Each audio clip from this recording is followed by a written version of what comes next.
কি রে মা? আসলে আসলে আসলে কি আসলে পরে আর কিছু বলতে পারছিস না? বাবা উপন্যাসের নায়িকা কথা হয়েছে? না, জাস্ট এক পলক দেখেছি, এটার জন্যই না একটু খারাপ লাগছে। কথা বলা উচিত ছিল না, বলো?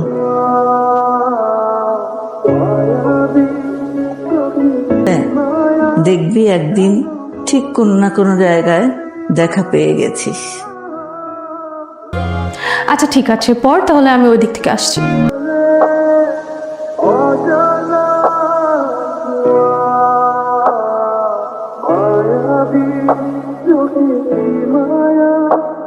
কেন এমন হয় বলো তো, কেন এমন হয় বল? আর হাতে নয়নতারা দিয়ে শিউলি ফুলের মালা বেঁধে বলতে চাই যে সেটা কি সম্ভব কখনো?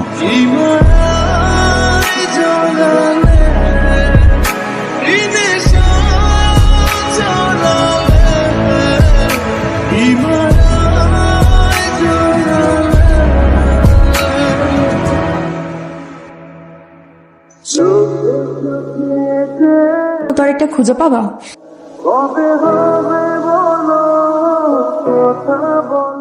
ও আর আসবে না, সব শেষ।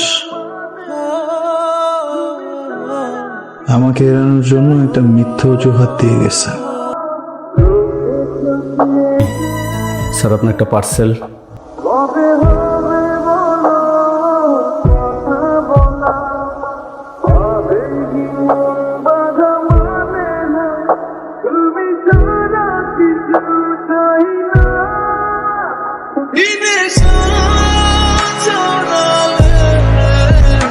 ঠিক মুখে কিছু বলবেন?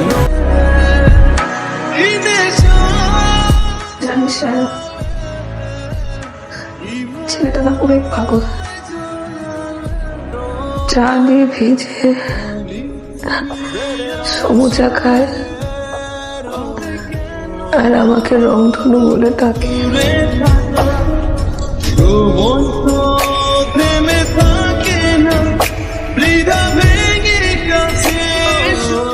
শুভ, এই চিঠিটা তুমি যখন পড়ছো তখন হয়তো আমি আর এই পৃথিবীতে নেই।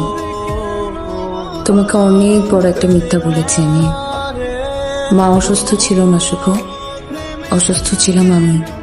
আমার ক্যান্সার ছিল, একদম শেষ স্টেজ। আমি চেয়েছিলাম তুমি সেই নীল শাড়ি পরা লম্বা চুলের শখকে মনে রাখো। ভালোবাসা ভেসে বেড়ানো নীল মেঘ, ধরতে গেলে ধরা যায় না, ছুতে গেলে ছোঁয়া যায় না।